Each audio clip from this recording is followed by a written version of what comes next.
Hello, welcome to my channel. This is about the Illinois non-detainable offenses beginning in January of 2023. Please listen to the recordings I have and listen to my message afterwards. Thank you. Illinois will be the first state in the nation to end cash bail starting next year, and that is sparking a concern that criminals could be out on the street. Trimble is in the loop and breaks down this law, which is safety net. A number of states' attorneys and sheriffs are sounding the alarm about Illinois' plan to end cash bail. They say it's going to make crime in the state of Illinois worse. The new law that goes into effect January 1st, 2023 gets rid of cash bail entirely. It also limits who can be arrested and held in jail based on the crime they're alleged to have committed. The Democrats who voted for this law say it's more equitable. You can deny the bomb because you're David, which is good. Let's deny David the bomb.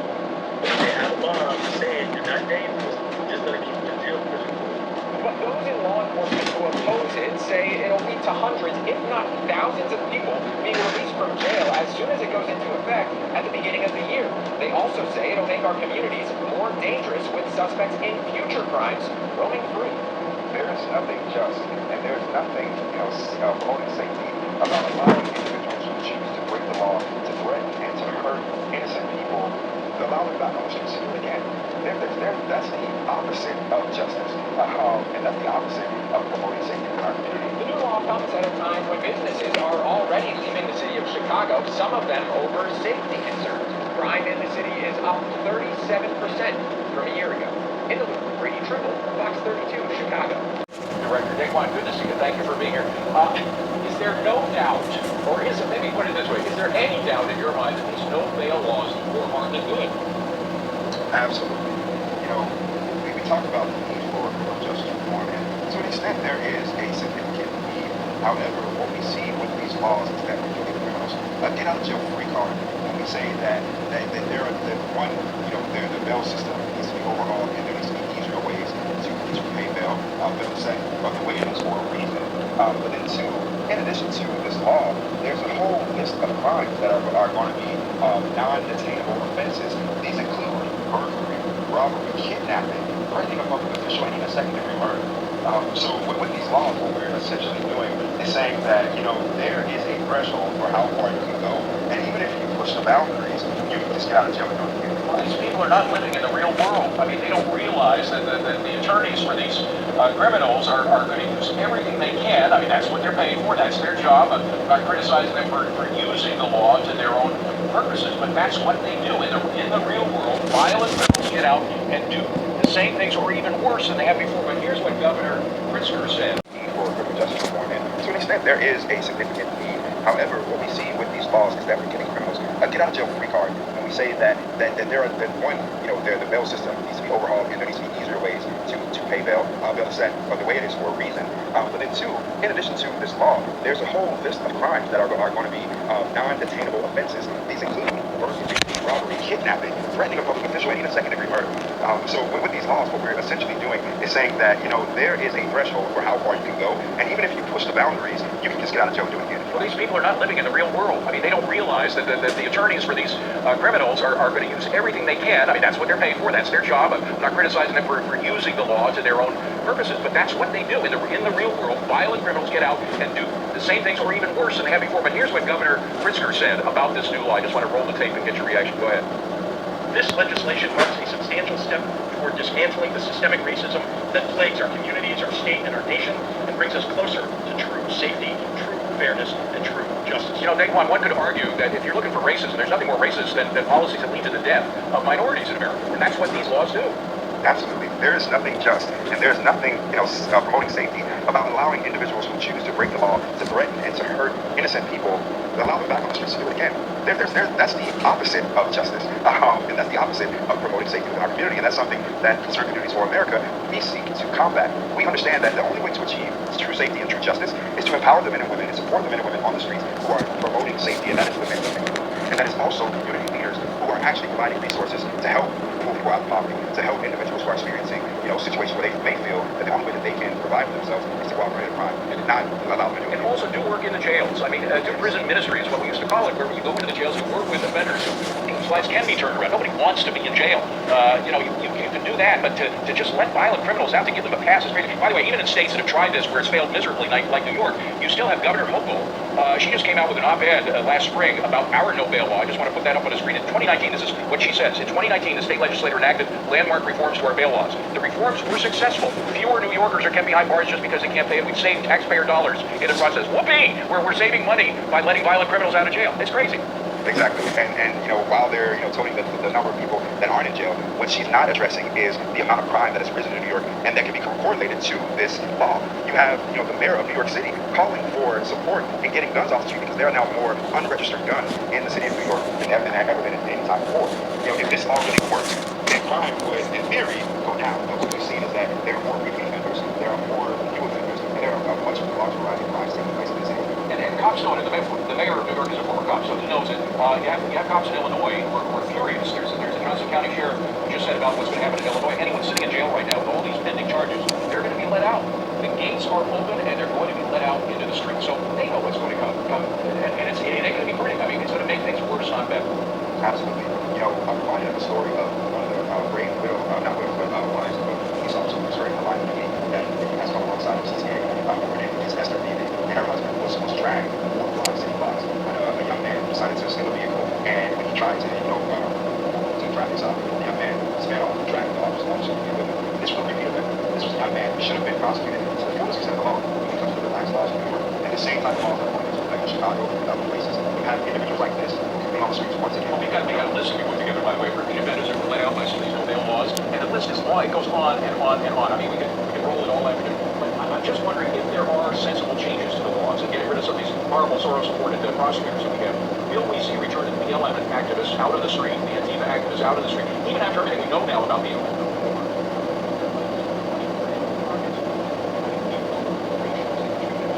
Will they finally learn the lesson, or will they be funding them all over again? Honestly, we've done our part to try to educate these corporations to let them know that they're buying support out of fear of being labeled racist or the Black Lives Matter Global Network Foundation.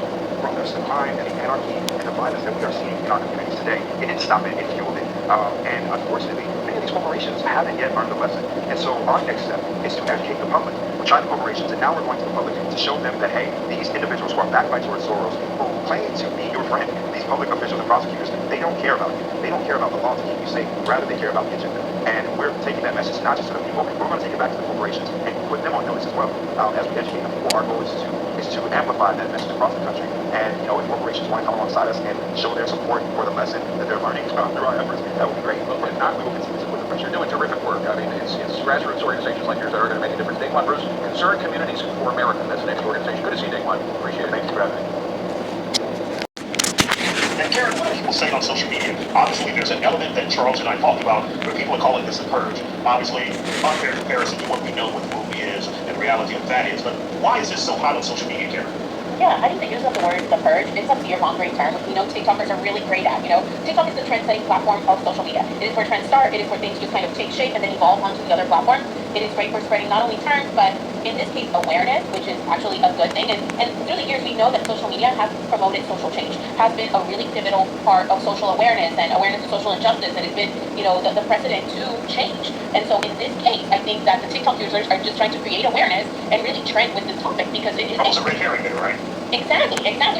And so they're using this, I think, for the good of the people and creating awareness about this topic. However, it's borderline fear-mongering because, it is scary. If I lived in Illinois and I heard about this happening in my community, I'd want to get the hell out of there as soon as possible. And so, kind of going into what Charles was saying, we have to just bring this all the way back to the justice system and determine, hey, are we doing the right thing? But I think, this is how it's being presented to the people. It is being presented as a purge, and it's really creating a lot of fear. And Charles, do you see this form of social justice reform spreading across the country? Well, I think it's important, right? I think it's important that we have a ability to exercise our voice, and I think social media does that. I know TikTok, right? Maybe I'm too old, and 50 years old, maybe I should set up a different camera and set up a TikTok, but I just think Instagram quite a bit. I do think that there are negatives and positives, but I do see social action in the political theater as positive, right? Because what we have here is this movement amongst many on the left, right, to try to force feed people stuff that doesn't make any sense, right, in the name of equity. And you have the very people they're supposedly allegedly helping are the ones that are banned. The only ones that are being helped by this are criminals, right? And they could have very easily said, hey, for misdemeanors, we're going to have no cash bail, we're just going to have PR bonds, and we're going to have supervision when we see it's necessary. But they did. They went all the way to the chain of second-degree murder. And it's insane. And it does create the situation we're seeing in all over America. Even our mayor here was trying to parse the crime data and say, well, Houston, Los Angeles, Crime is out of control. And while there are many problems on the conservative side of the fence, there's many things that the Republicans do very, very, very wrong. But at some point, it's time for the media to put a spotlight on what the Democrats are doing wrong. And what we can't have is this kind of media complicit bias. We need everyone, a single voice, saying, crime's out of control. I don't care what party you're in. I don't care what your politics are. Victims matter. And we've got to do something about it because this Safety Act is anything but safe. It's abandoned. Hello there. Okay, so I'm hoping that you guys can hear what I had put out there. So the Illinois non-detainable offenses beginning of January 1st, 2023 includes aggravated battery, aggravated DUI, aggravated fleeing, arson, burglary, drug-induced homicide, intimidation, kidnapping, robbery, second-degree murder, threatening a public official. Now, I think we all know how well this is going to play out, okay? I know a lot of people think it's just being over talked about and blown way out of proportion or, what have you. I don't. So anybody that knows anything about Chicago specifically knows that it's now been deemed Chirac because the amount of violence that is in there. And Chicago's always had, a lot of violence, but they got given that nickname for a reason. And it's not just Chicago, it's all, it's Cook County too, it's in Illinois, and it's the first state to do this. So here's the thing, we heard in the video how the one mayor was talking about 48 hours. A lot can happen in 48 hours. 48 hours before the police are allowed to act. A lot can happen. That person can go and find who they attempted to kidnap or go kidnap somebody else. They can go and take out the witness that is going to testify against them for whatever crime they committed. I mean, it's like going to be a free-for-all. So I understand why people are kind of like comparing it to the movie The Purge. It's scary. Pritzker already signed off on it, I believe, in 2021. So as far as I know, it's a done deal. It's going to happen. And just all I can say is, be extra aware of your surroundings. Get whatever you can, safety-wise in place, and, protect yourselves. Pray, because this isn't good. I know people think that, it's going to help. It's not. I have a feeling that the amount of death we see now, especially in Chicago, is only going to get worse. It'd be one thing if the criminals were going to go out and take care of themselves and other criminals, but that is not what's going to happen. These people are basically going to be able to do what they want. 48 hours is a really, really long time for a lot of bad shit to happen, okay? Even on, like, a good day, all right? And, hearing them talk about trying to get somebody out of your property, like if you have a shed and all they do is hand them a ticket, for fuck's sakes, I mean, come on now. I'm not one who really thinks everybody should have guns and all that stuff, and, especially if you have a household with kids and stuff, but how are you supposed to protect your family?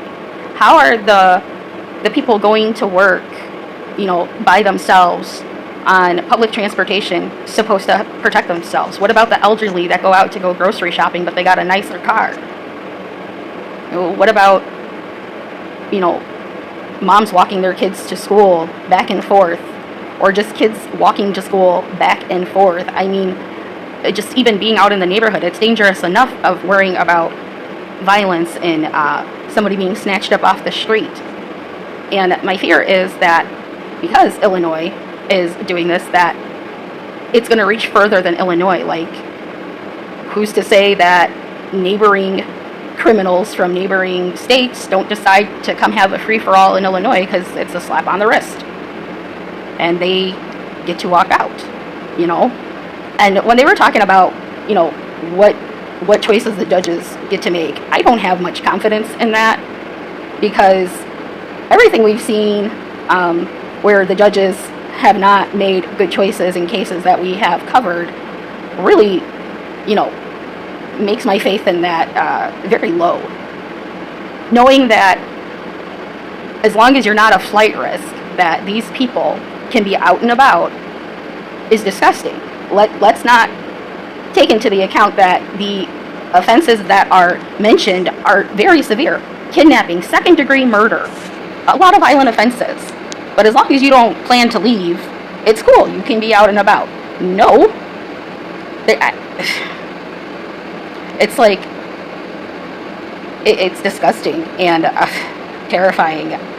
And everybody needs to really, really be on their guard. Pay attention to your surroundings. I don't even know. Like, I don't even know how to suggest to even protect yourself out there. You know, I just don't think anything's going to work. And I'm not trying to be super negative. It's got such a bad vibe to it.